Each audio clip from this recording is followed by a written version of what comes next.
Erev Shabbos, I hope you're lit, because this is the Parsha where we talk about the lighting of the menorah, making every soul shine.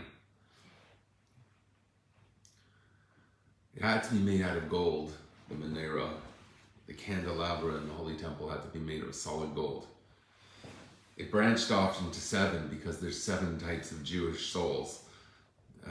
Each of us has a source in one of 7 shepherds of the Jewish people, great people like Moses. Moshe was a shepherd. Like Aaron, the Kohen, we learned about it, Moshe's brother, was an ish chesed, someone who gave. So he lit the menorah, someone who inspires. So gold, the golden menorah, even though it splits into 7 branches, it's all meant to be one unit, stemming from one unit, and all made out of pure gold, to show that all 7 paths are equally representing divinity. So the Torah specifies the different parts of the menorah, the head, the prachim, the branches are like wings. Pircha, and it has yerecha, it has thighs, and how the pircha, the flowers, the blossoms on it, represent the great tzaddikim, and therefore then extend the upper part of the candelabra, whereas the thighs are the more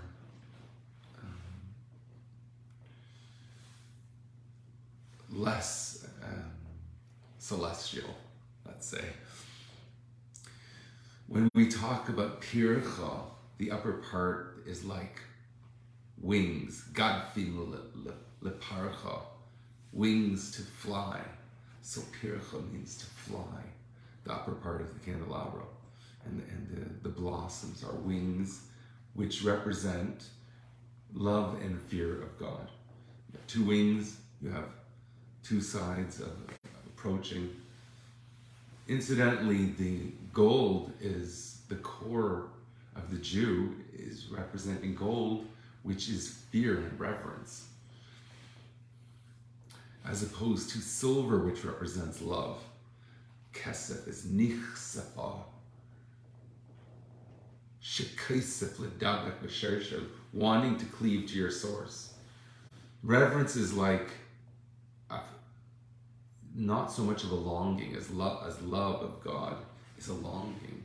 Reverence is an embrace. It's a feeling of connection. It's not, there's nothing to reach out for anymore. It's more about uniting completely. So reverence is usually associated with bittul, but here, fear, awe.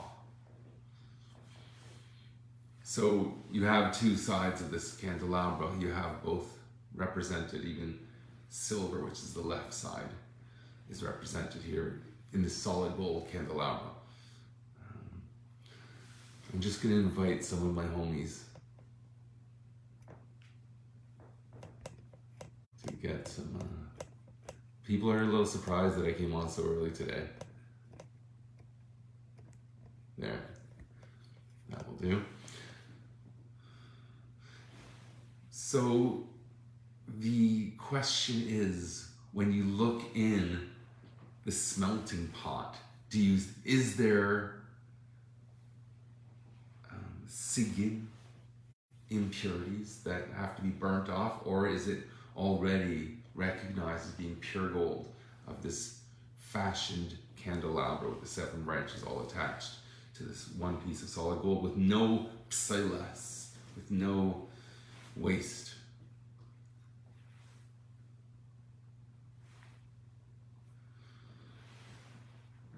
And to recognize that it's one body, the thighs and the wings together fly up together. Okay, so that is a mimer in Likutei Torah about this week's parsha, on the words,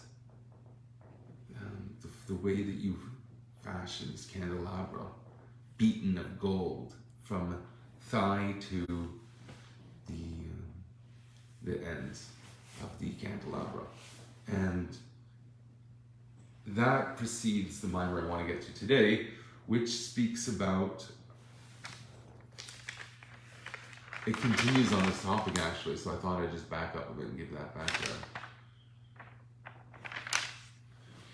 So you can understand more some of the images that are going to be used here. I started early, so it's quite a long share we could have if we keep jogging along at a nice pace. It's about 2 pages. Oh, one more preface, I think, before we get to the mimer. It's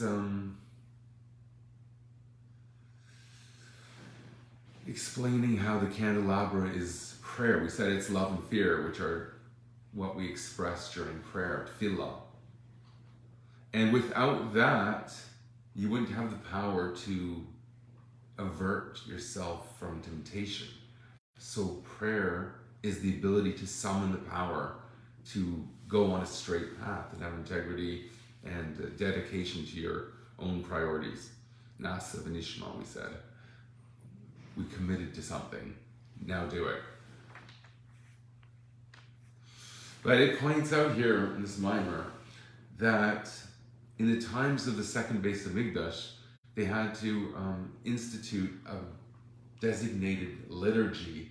They had to coin a siddur, a prayer book, with certain words. Whereas before that, all they had to do to fulfill the mitzvah of prayer is to say Shema and ask Hashem for bread and butter, I suppose, if you wanted to have some flavor. So prayer was more like asking what you needed, and Shema was part of that, recognizing the unity of Hashem, and your purpose in life is to serve Hashem. But nowadays, it's not enough just to do that. We have to have a prefatory reflection, contemplation, meditation about an articulation of praising Hashem for all of the good things that our life has provided us with. Our life is told of, or saw through. But it says about those olden day people that didn't require all of that preparation. It says because they wouldn't have to daven because their mind was pure in the heavens all day to see and to understand the wonders of the infinity, blessed be He. Plois ein seif baruch hu. Aval anshe knesset gedela b'tchilas b'sheni. We saw that in the times of the Second Holy Temple, the intellectual prowess of the average person had descended. And now it takes more to feel. So we need preparation in tefillah at length to recount the praise of Elohim, of Hashem, many times in order to come to reverence, to feel. And when you feel, that's called gold. Okay, let's start the mimer. This one's called Re'isi Vehine Meneira Zav Kula. It's talking about the Haftarah this week that we're going to read. Parshas B'Haalos'cha, we read the works in Tanakh from Zechariah, who saw a vision of this menorah. And how that menorah represents the Jewish souls, which are called Ner Hashem. Our souls are called lamps. So you have a candelabra that houses these lamps. And the fact that there's 7 in number, Haman Neshamas Shiva Rayim, that is the 7 branches stem from 7 root souls. that are called the shepherds of the Jewish people. Shema mashpim elokus. They direct and channel divinity, which is, I guess, divine energy. Leklolis neshamas Yisrael. It's like, I guess, awareness and the power of agency, the power to operate in the world. So these 7 souls are responsible for directing, disseminating elokus to the Jewish souls. Because there is no way for a soul to grasp its maker, Ella, except Al Yidei Hashivarayim, except in these 7 paths from that these shepherds are like. They're like Pied Pipers in a way. They're shepherds because they provide. Main purpose of a shepherd is not to shoo off wolves, but it's to cause the sheep to pasture in fertile, nutritious land. Mange le gâteau. They're eating grass. Mange le gâteau. Sheep don't mange gâteau. Marie Antoinette.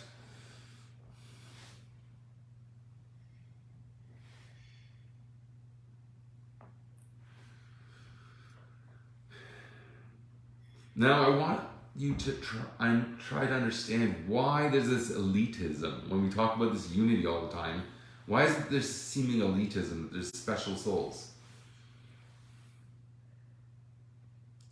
And I want you to look at it in a very simple way, that you don't want to necessarily be the engineer, the guy who's driving the train. Sometimes you're happy sitting in the lounge, if there's a lounge in a train, and sipping sarsaparilla. Sometimes you are satisfied with a lower level function, and not everyone is therefore charged with that function. These souls have a tremendous obligation. They don't sleep, they give. They're called mashpim elokus l'kol neshamas Yisrael, those who disseminate divinity to the aggregate body of the Jewish souls. Because there's no way to grasp Hashem except through these channels. So what are they? What do they represent? So he tells you a lot of sources today, but check it out. This is the Alter Rebbe on B'Haalos'cha, page Lamed Gimel. Now, there is debate as to the vision of Zechariah when he says he saw a golden candelabra welcome, whether that is a description of how things were going to be lit in the future redemption, or is it possible that there's a way to be lit even now? So the Alter Rebbe goes with the latter approach, that it's something that you can be a lit candelabra now. And we'll see what that means. So, similarly to the 7 branches of the candelabra, welcome, Rick. Thank you for coming.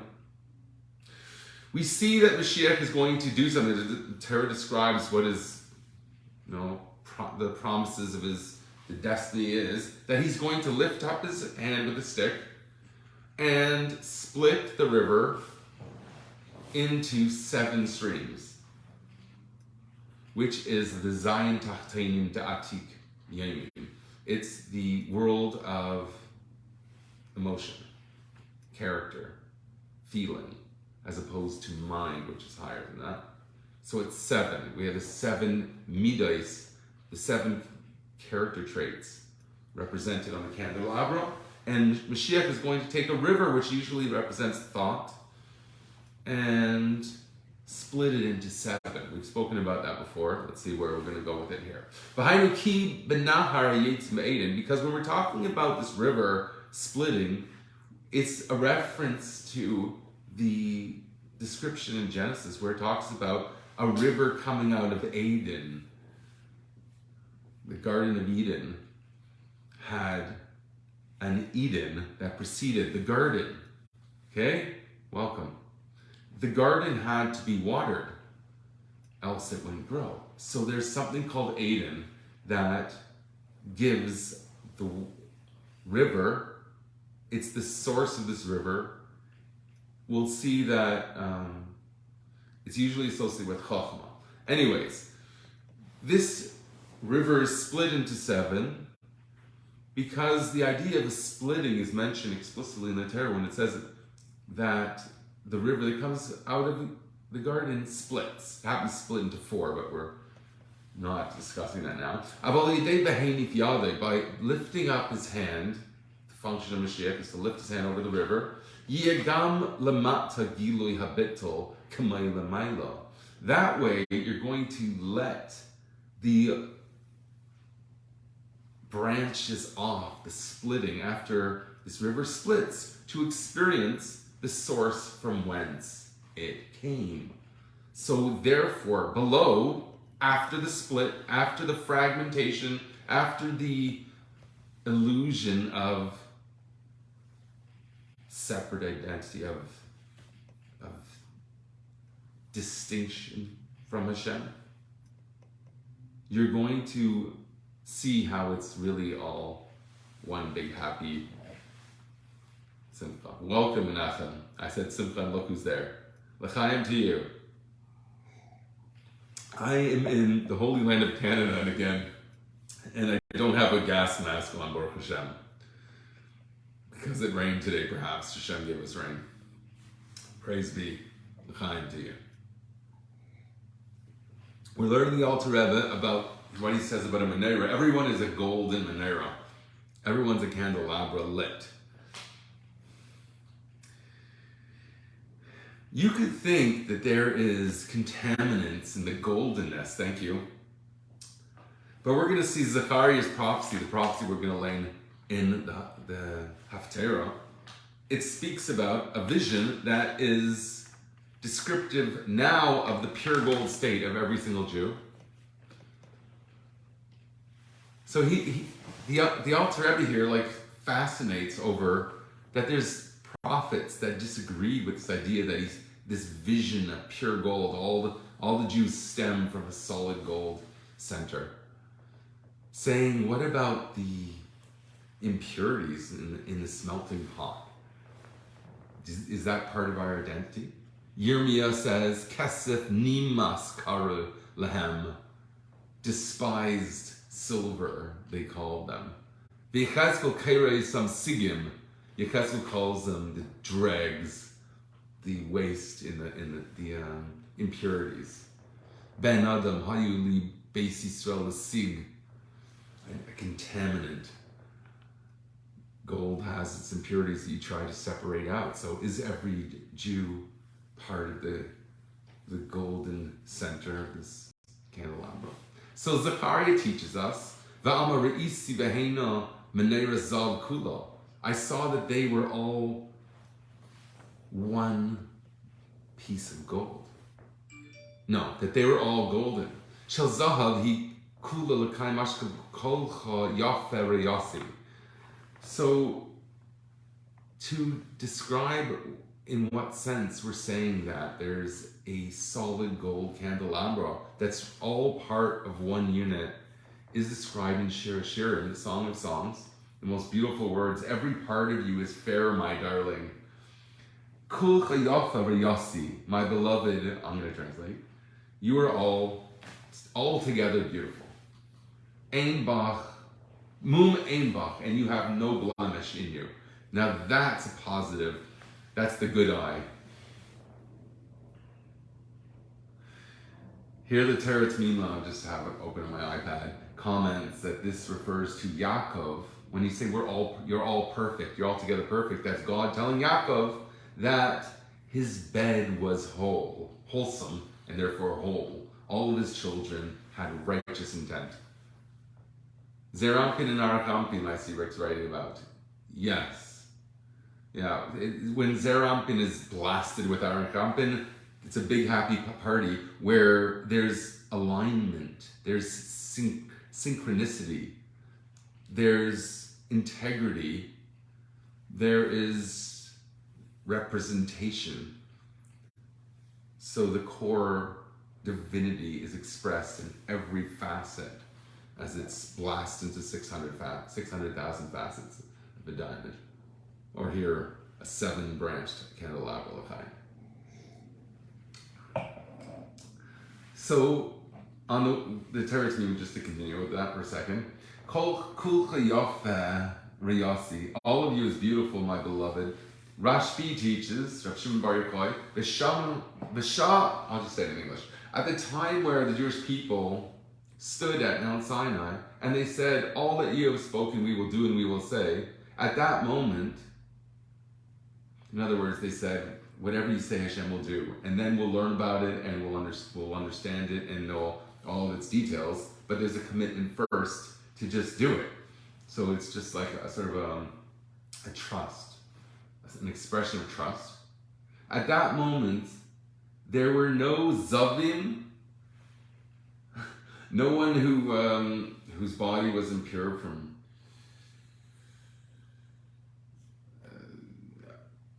V'loi mitzayroim, and not lepers in the biblical sense.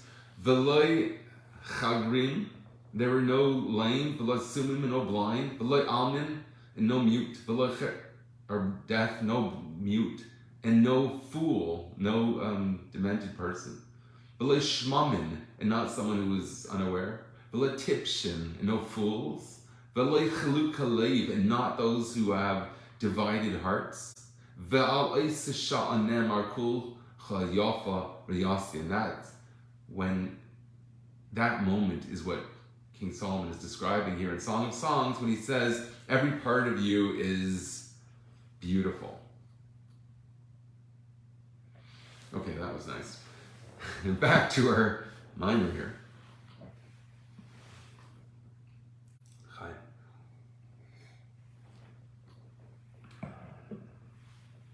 So Zechariah here is answering 2 other prophets that talk about how we're despised silver, and Yechezkel say we're the like contaminants in the smelting pot, sig, and Zechariah says no, we're all pure gold. In fulfillment of that verse that we just learned. So the Alter Rebbe says here that this shows that Yechezkel teaches us that this is something that's descriptive of the current state too, not just when the future to come Hashem is going to cause all the impurity to be vanquished, but now as well. To have that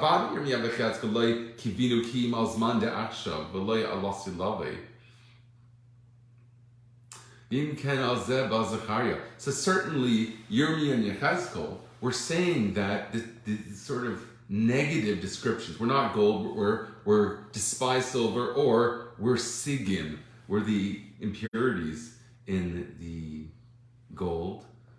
That's only talking about now according to these prophets, but in the future to come, for sure they're going to say we're all going to be revealed to be pure gold or transformed to be pure gold in their approach. So then Zechariah the prophet comes and says, Menera Zav Kula, the whole thing is gold. We've got to understand, why did Yirmiyah and Yechezkel, why were those 2 other prophets so negative in their outlook? Okay?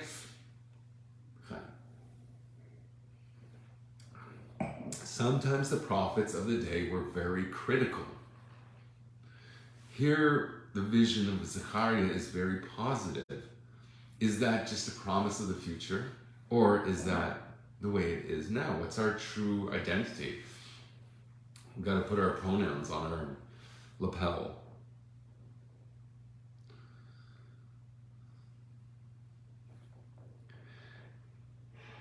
I'm going to resist it, because I don't have such a hard right line approach as most people, so I think it's been interesting for many of you to have a refreshing new approach, because I'm a libertarian.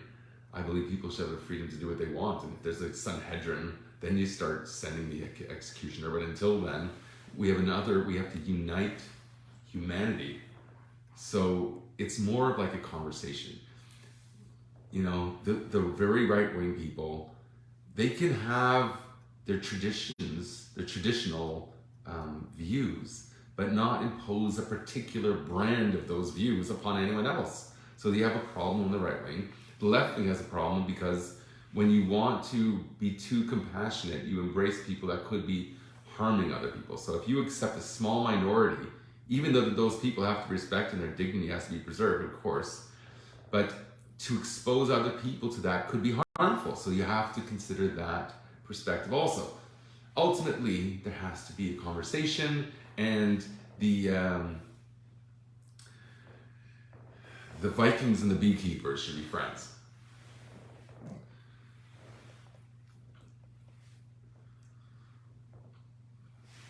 It's a song.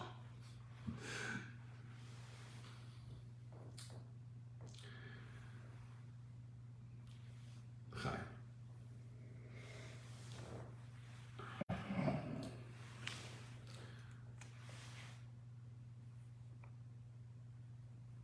So when you take a block of gold and you want to make a candelabra out of it, you take some over here, you smash it over this way, and move it some over here. That what's below goes up and what's up goes down. It all gets mixed up.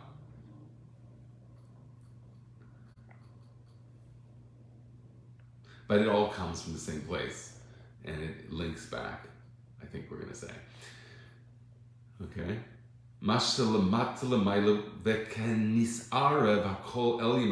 it's all mixed together, the top with the bottom, but the bottom with the top, that is to give you an idea, this process of how you have to make it. You can't put it together as parts. It has to be beaten up and down like this to show that we're really part of the same putty. We're the same silly putty. We all stick together as a silly putty. You can't take, like, I don't know, a piece of Velcro and put it in the silly putty. It's not going to go, even though this Velcro still wants to stick to everything, like a yarmulke. Kalemar muravim zeh. We are intermingled. Our destiny is interdependent. It's mutually connected. Ki atem kruim adam. Because that's why we're called person or man. Because a man has a configuration of head, torso, legs, and each part that gets life and vitality from the whole ecosystem of your body. It all depends on each other. I look at Bob Marley, okay?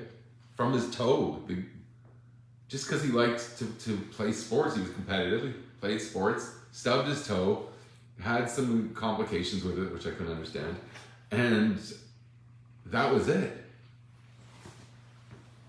That's like Houdini, right?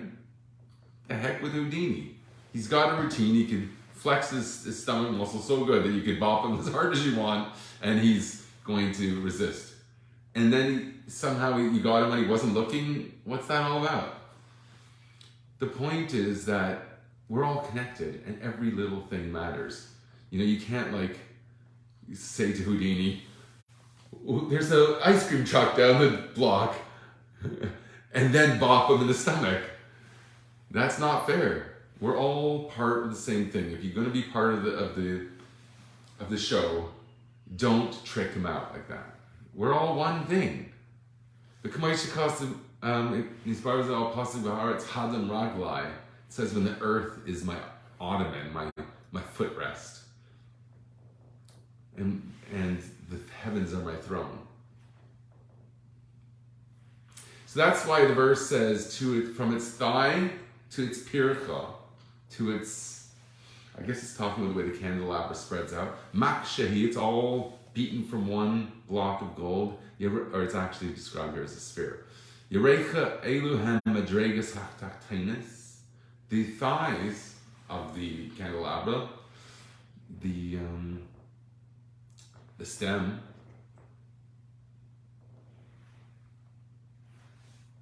are the lower levels, and pircha hembekinis el yenis, and there is the upper part. Al derech yatzitz parat Yisrael, unlike the verse says, blossoming and blooming is the Jewish people. So it's an upliftedness. Harei perach zeu b'chinas Yisrael. This flower is the Jewish people. Kisarisa, not like a flower child, but because you waged war, Imalokim, you fought the angel of Esav and won. So Yisrael, Israel means a fighter.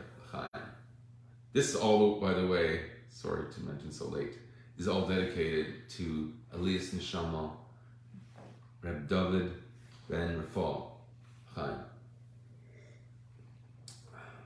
Everything is now totally going through Reb David.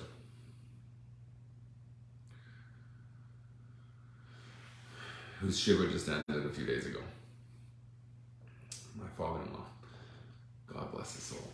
So, we are all one. There's different parts of us, and we're all meant to be lit, and we're all meant to soar. So the perach, that's the type of, the part of the Jewish people called Yisrael. I mean, there's Yaakov Yisrael. Yisrael means kisarisa, you waged war, you confronted. V'yashavu kaparechas. Sha'yidei avo yira pircha la'ela. So the idea of the pircha here, we said it means you've confronted, overcome, but it's associated with the wings that make us fly, which are being lit with love and awe. It's awesome to be lit with love and awe, trust me. Whereas the lower part of the candelabra represents the part of us that does not necessarily fly. Being kozak siv chamut keyerechecha k'mei chaloyim. But nevertheless, it praises. And as it says, Ma yafa pamecha benalim, how goodly are your heels in heels. Pamecha is, I guess, the balls of your feet in nalim, in shoes. Lefi sheyesh ma'ila beregel, because there's an advantage to the lower part of the candelabra, the leg, the foot, the leg, v'yerach, the thigh, ma'she'ena b'reish, which is not in the head. The Alter Rebbe writes here. V'ki'inin zvulun kaidim li'sachar. It's actually the seventh note on the man, his grandson. So we see that in the Torah with the partnership that we had in Zvulun and Yisachar. Zvulun went to sea, were merchants, and they provided for Yisachar, who were Torah scholars.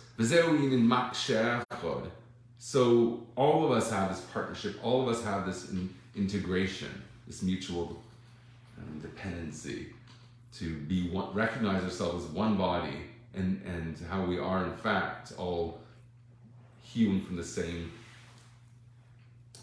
chunk of gold.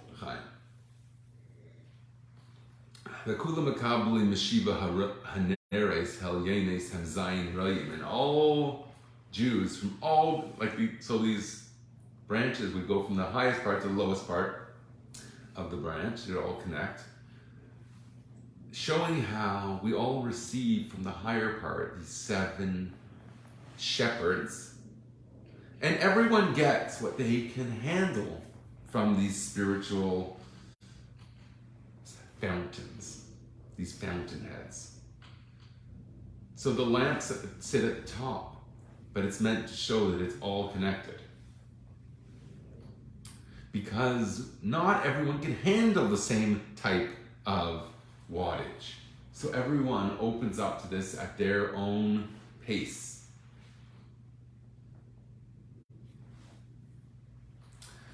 Okay, now the next section here is my most highlighted. So it's good, at 6 o'clock, we got like a bazillion hours. It's like the heat of the summer here. Though it's like, yesterday when I arrived, it was like London. The London fog was a forest fire. Leave it to Canada to make the London fog into a forest fire. But Hashem helps. Fine. Okay. That was the first chapter. Second. Now, we've said that soul is called a lamp. But there's another thing called a lamp. A mitzvah is called a lamp. So there's a similar function between a soul and a mitzvah. Kiner mitzvah, we say. A mitzvah is a lamp. The Torah whereas Torah is the light that shines from that lamp.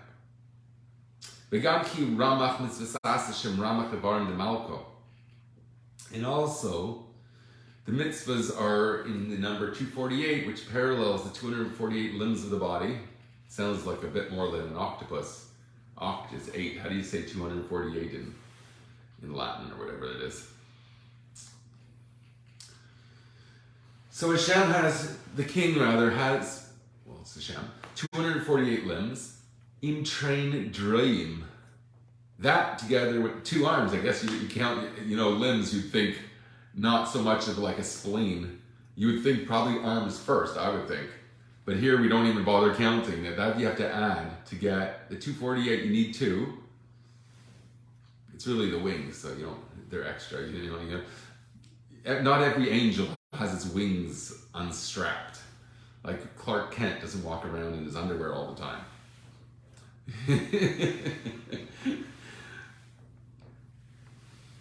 So you don't count the 2 wings. Here we're calling them droin, which I think is the term you use for the wings anyways. It's brought in Tanya, I think it's from the Zagar. So now you get 248 plus 2, who's got an AI on their phone, is the 250, it's the lamp, ner.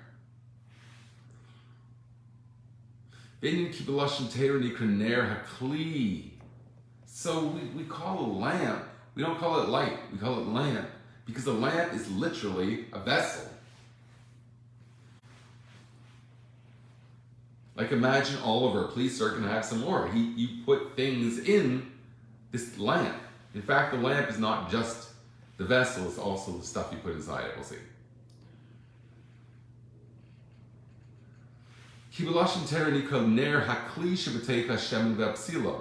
Okay, maybe not. The vessel is the lamp, and in that lamp you put oil and a wick.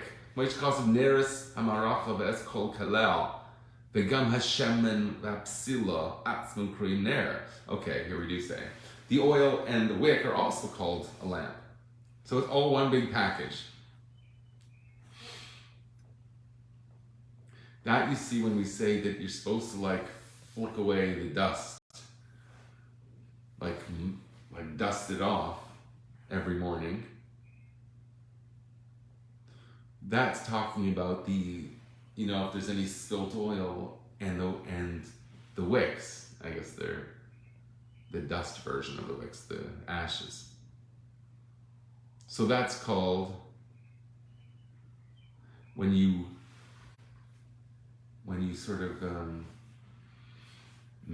do maintenance on the lamps.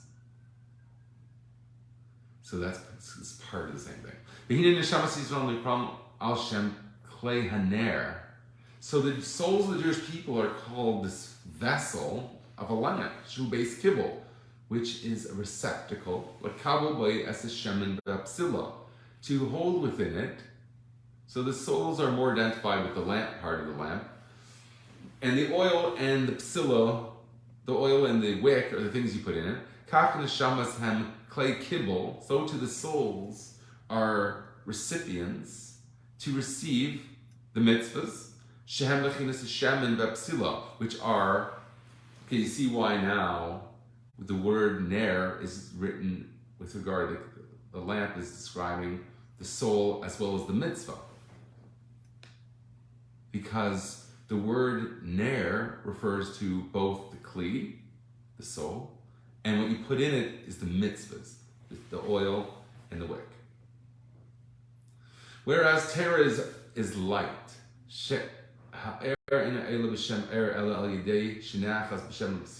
To show that the only way that you can have this light is when you first have a lamp. It comes out of the lamp, in other words. So to whatever extent you put in a quantity of oil and the proper wick, and also the quality. So the light shines forth from it. So you want to be an luminary of Torah. It's dependent on a devotion to being a vessel for it, to dedicate oneself to the mitzvahs. And that's what allows you to have the inspiration to have the Torah shine from it.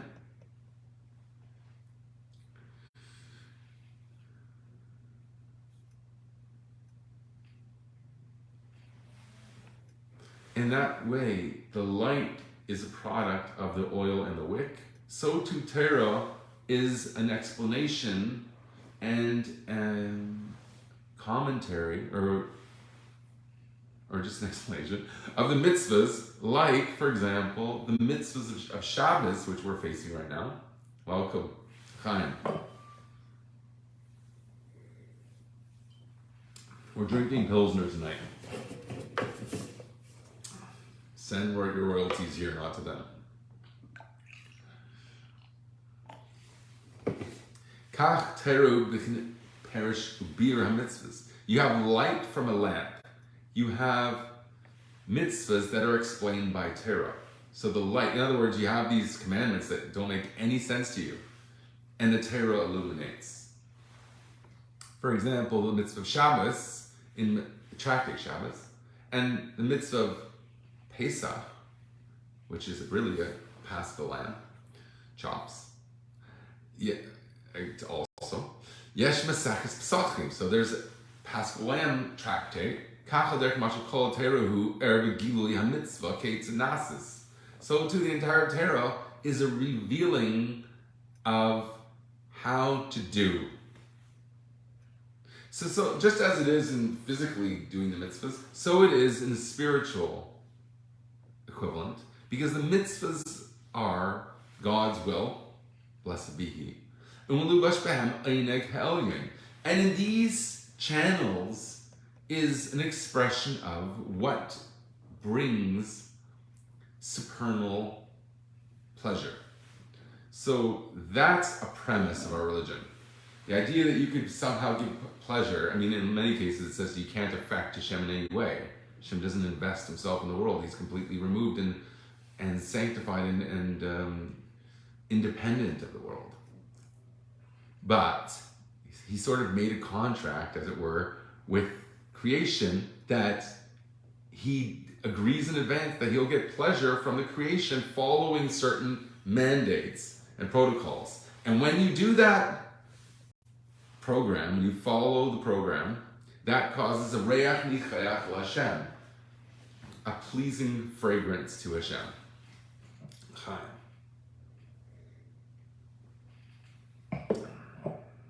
And what is this pleasing fragrance? Our sages teach us, says the Alter Rebbe, that nachas ruach l'fanei she'amarti ba na'aseh ratzini. It's a pleasing thing to me that I dictated something and my will was done.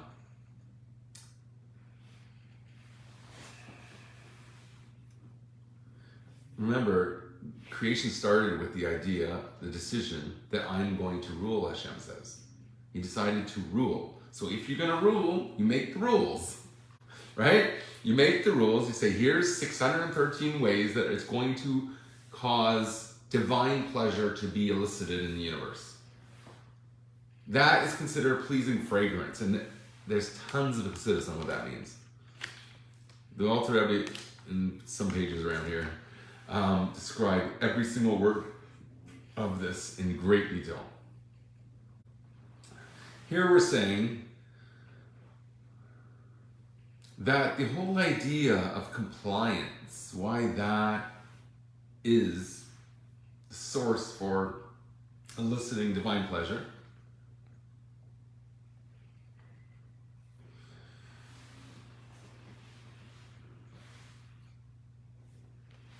so God had a will that is the decision that pleasure is going to be drawn from that will being put into plan.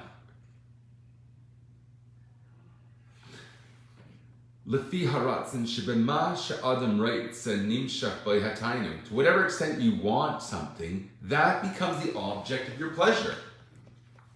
When the kid gets his toy, even if it's the dumbest thing in the world, he's happy. He wanted something and he got it.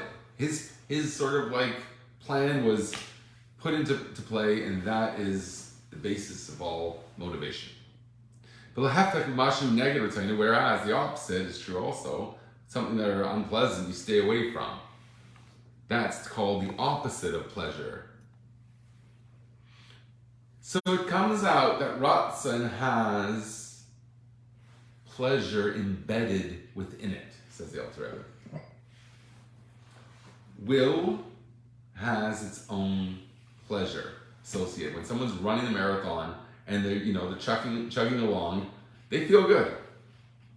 They're exercising agency. Wow. There's pleasure in that. Therefore, it's necessary for a person to do a mitzvah with l'chaim, with simcha. With simcha, the Alter Rebbe writes here, you have to do a mitzvah with simcha, as it says in the verse. It says in Torah, Tachas asher lo avadta es Hashem elokach b'simcha tu leivo b'rakel. Because all this negativity is because you didn't serve Hashem, your Lord, with joy and good-heartedness when you had it all. Joy is the revealed state of pleasure. Because pleasure, when it comes to be revealed, as nilda, then is conceived, and created, generated, pleasure brings joy. Outwardly, to whatever extent someone has a more intense experience of pleasure, he celebrates and rejoices more. As it says in the words, rejoice ye, I will rejoice in Hashem. And when it says, from all the good you have, it didn't mean all the good you had in immersion in physical worldly delights alone. Kizeo pshita, because that's obvious. Sherei kol tainu ge'elim hazeh eina el psilas.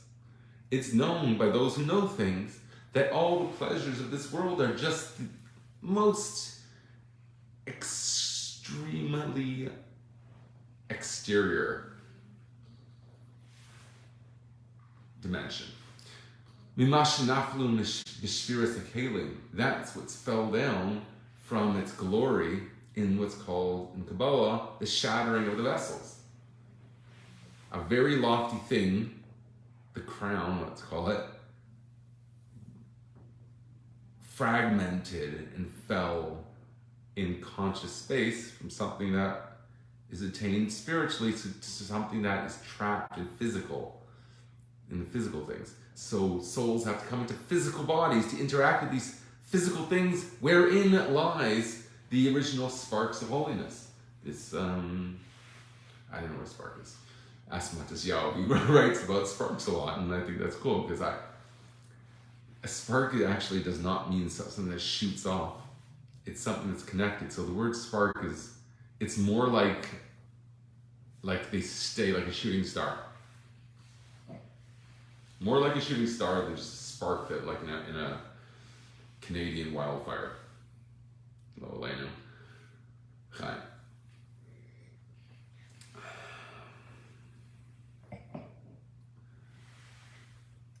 So our sages say a fascinating story about Rabbi Akiva, that when he was 120 mil, which means 240 miles away from a great city of Rome, well, a great Roman city, could have been not in Rome, and he heard their call, their wild call of delight and celebration, and great celebration. Remember, Rabbi Akiva lived 120 years, just as long as Moshe Rabbeinu lived. they have a connection also with regard to Moshe saying, how did Rabbi Akiva come up with these things? He's saying in my name. I don't remember even teaching that. And Rabbi Akiva was saying that the principles were all given over from Moshe, and therefore we all depend on Moshe. But Rabbi Akiva achieved a greatness also living 120 years. Here we see that he was 120 miles away from this Roman city, and you could still hear the din of their party. Wow. Not just the din, the rage of their party. The raving of their party. Rabbi Eliezer, Rabbi Yehuda, Bachel. So two other sages, Rabbi Shua probably, they cried. But Rabbi Akiva laughed, saying that if to those who transgress Hashem's will can celebrate to this extreme, who can imagine a party greater than that, 120 mil away? How many times greater if someone, how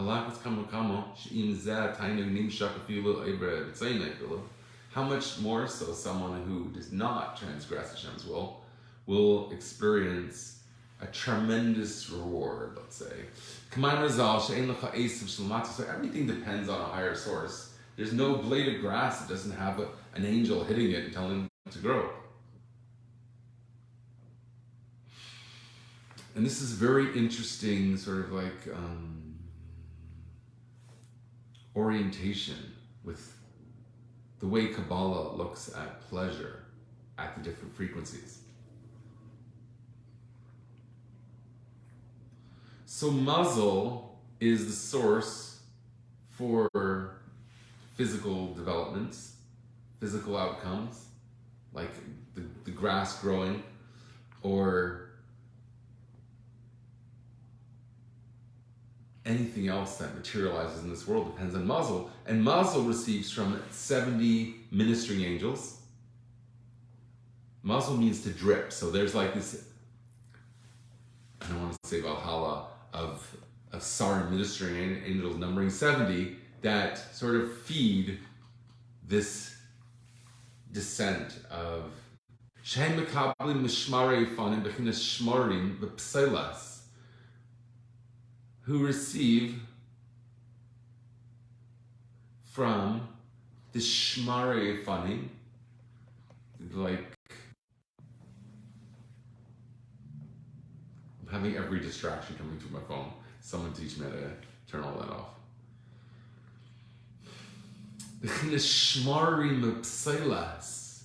Which is the dregs. So there is a descent of pure divinity that coagulates and becomes more physical, representing how it's more associated with what you want to reject. Pselas. And that is where all of the pleasures in this world derive from. Okay? So you have a pure core divine energy, let's call it, and that radiates through the different frequencies, coming to the physical world. The pleasures in the physical world are the most associated with what you want to cast out of the system.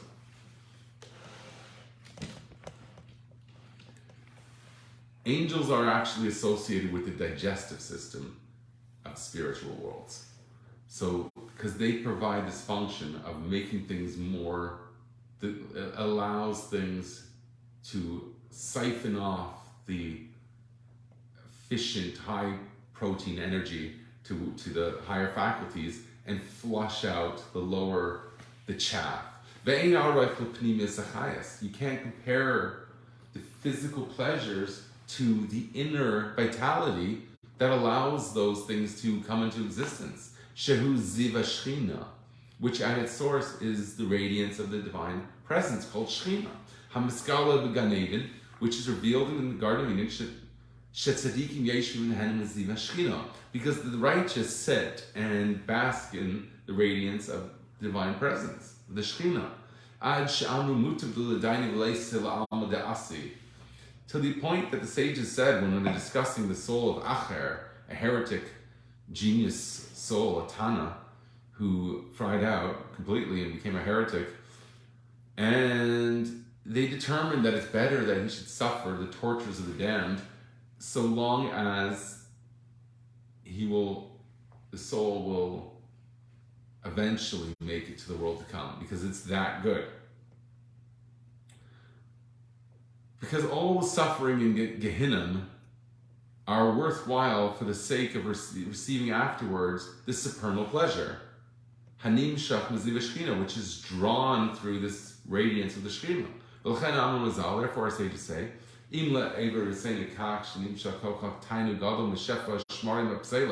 if to those who transgress Hashem's will, meaning that they get so much pleasure from the psailas, from the exterior, the waste, how much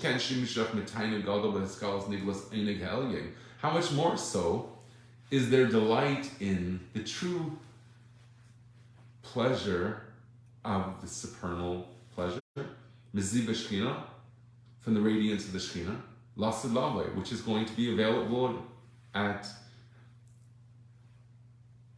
a future to come near you.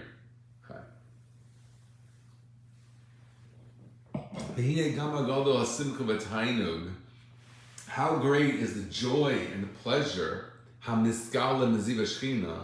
that's revealed through this radiance, even in the first steps of Gan Eden, for entrance of which is worthwhile to suffer the tortures of Achar. How much more so from the higher levels of Gan Eden, which is way surpassing the sort of entry-level experience. To the point that in order to get ready for the next level, there's a dipping in a river of fire. In another place, I think it was actually also Lakutei Torah, it says that this river of fire, it falls down from the angels' tears. The fire is their love and awe of Hashem, and it falls down because it's experienced or felt by those who suffer down under, and they burn in jealousy of wanting to be there. Welcome. So here we're seeing that same state exists when you go from the 1.0 to the 2.0, any step up. There's also, in other words, not only going from down under to heaven, but from going from one step of heaven to the next, you have to have, I guess, this is my own idea, this jealousy, this desire to be a part of it.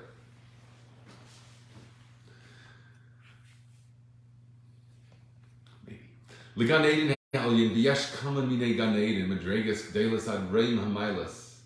There's an absolute array, a very broad spectrum of delights in heaven awaiting all of us.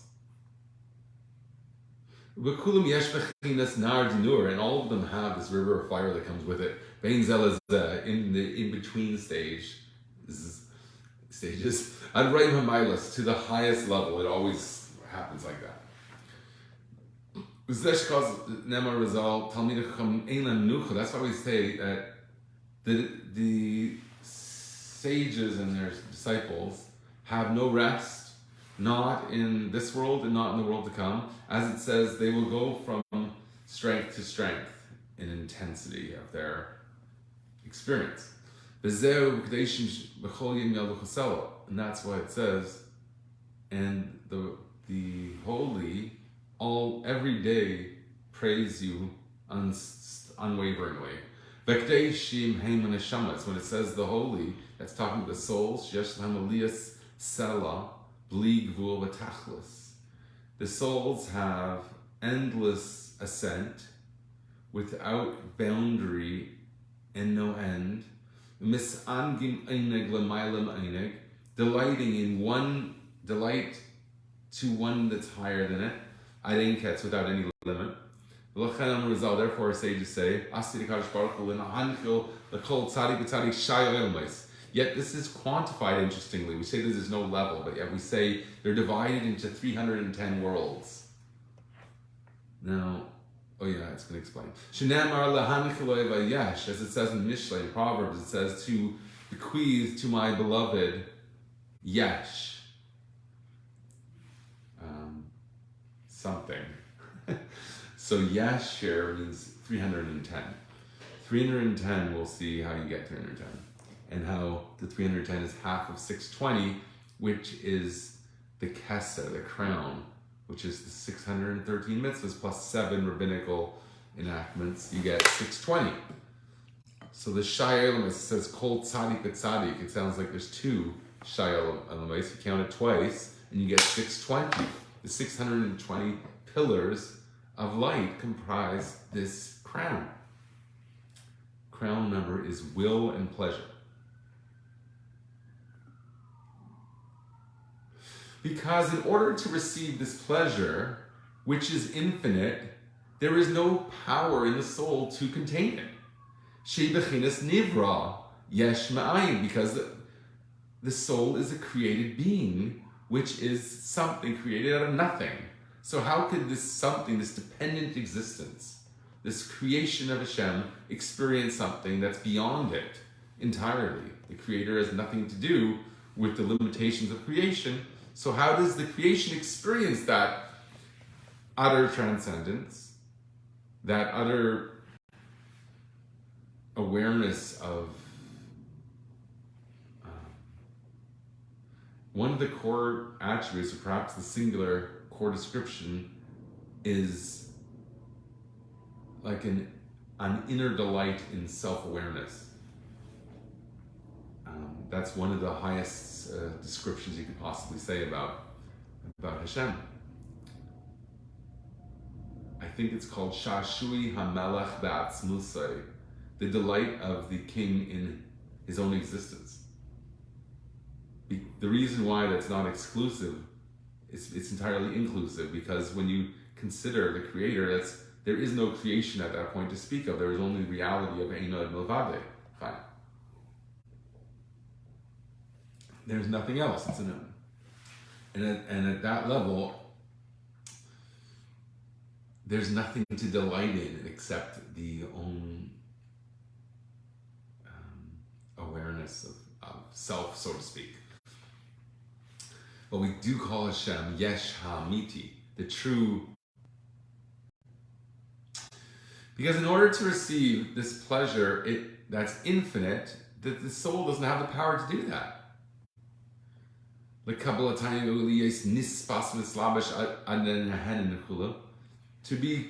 To contain that in order to experience it.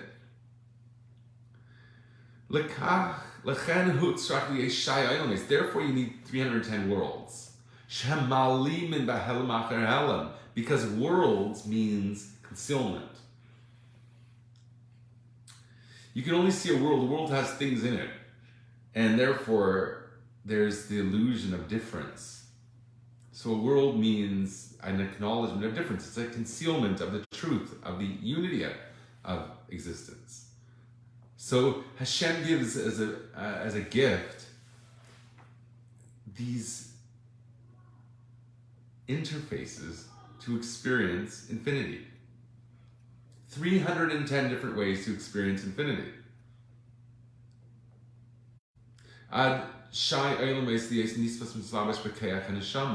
To give 310 worlds of the ability for the soul to experience the infinite, the beyond.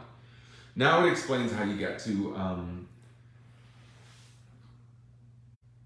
310 is because it says kana chochma kana bina, acquire wisdom, acquire understanding. The word acquire is said twice, and it's made up of a kuf nun hey. 155 times 2 is 310. Okay, 155, you have 310, you have Shai Olamais. It's a composite of wisdom and understanding.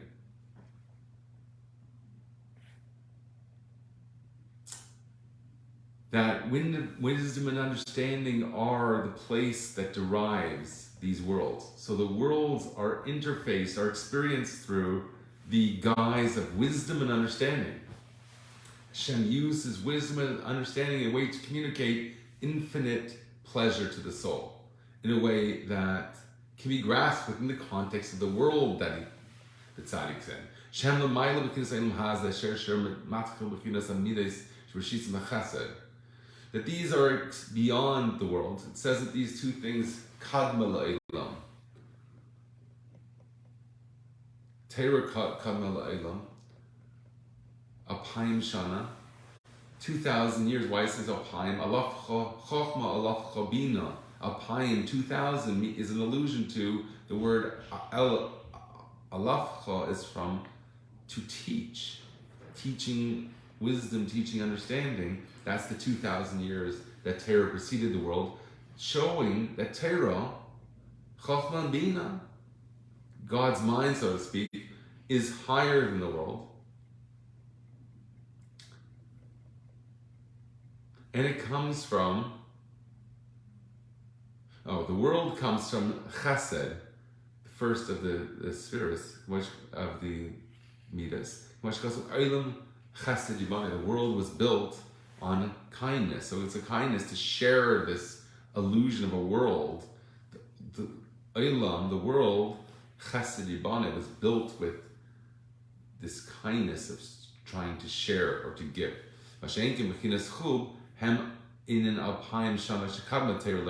Whereas Terah, so that's just the world, but then there's Terah that preceded the world by 2,000 years, because it's above the vitality of the world, above that what's associated with vitality in the world. That's why you say your thoughts, we say of Hashem, are exceedingly deep, because it's beyond the ability to be revealed in the worlds. But from there is drawn these 310 worlds. So, in other words, the sort of experience in those 310 worlds is generated from a place that's higher than them. I guess that makes sense. These are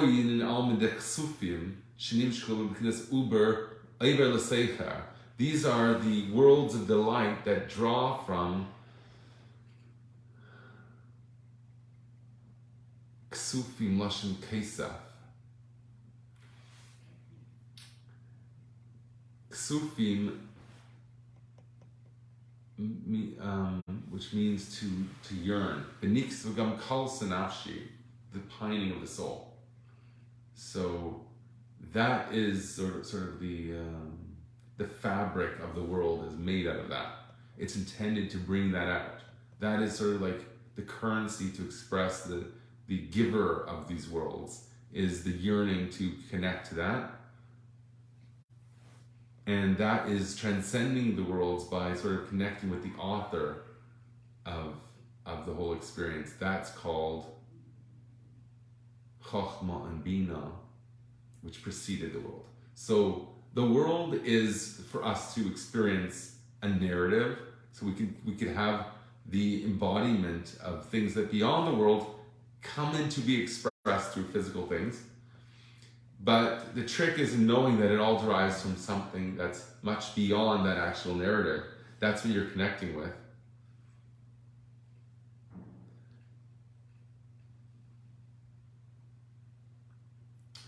And it's drawn in through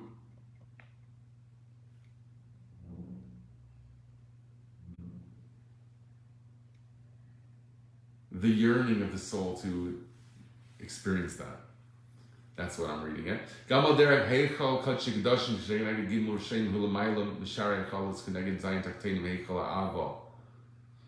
that's why you have the Kodesh Kodashim.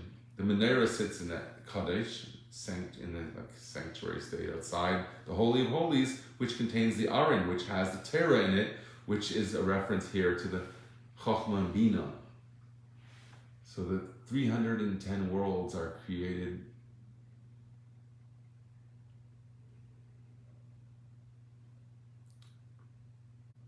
from something that's beyond the highest of the worlds, the Alter Rebbe writes.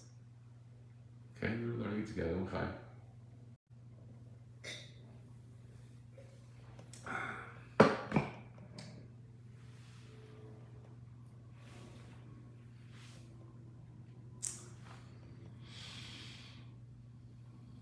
This is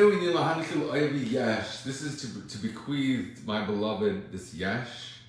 So it's like to this gift. So this is talking about, what are you giving? What's this yesh? You're giving the yesh as it exists above. The yesh means a sense of what's real. The real is, the creator is the real. So he's giving that over.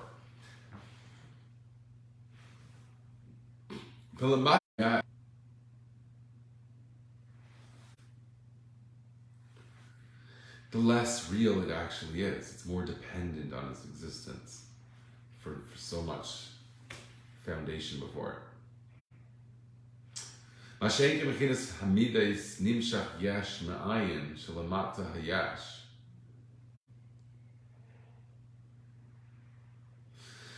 So we live in the world of midas, which is what's created from mind is the emotional existence, which is the awareness of self as the true yesh. The emotions give you that. I guess if you were just mind, if you're like an AI, you wouldn't really think of yourself as anything. Whereas midas, feelings, are reflective in that way, and they emphasize the self.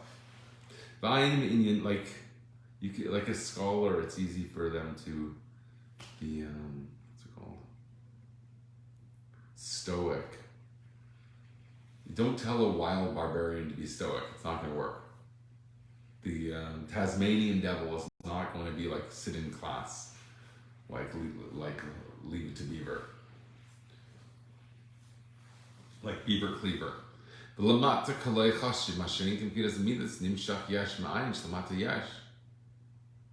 look it up in the Zohar about Shayla and Mois. And then there, Lachen Yishkav Imcha. Therefore it says he will lie with you. Yishkav Yesh Chaf Beis. The word Yishkav, he will lie with, is made up of the two words Yesh, which we just learned about at length, 310 worlds. Chaf Beis, which is 22. Perish, what's the 22? Yesh, acquire-kana, bina. We say Yesh, it means the wisdom and understanding. 155 is 310. Which are drawn through, wisdom and understanding is drawn through the 22 letters of the Torah.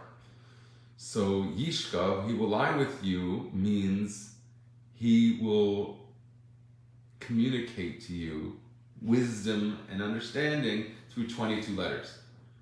It's a miraculous thing that Hashem speaks to us, to the Torah. Okay, now it gets harder. If you thought that was hard, it gets harder afterwards. So maybe we'll stop here, even though I really think that this is important stuff. Very hard stuff, though. And that was probably the most... Oh no, there's one part here that's really important still.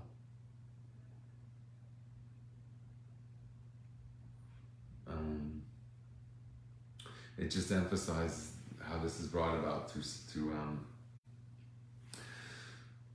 doing a mitzvah through simcha. We spoke about that before, and it comes back as a major theme.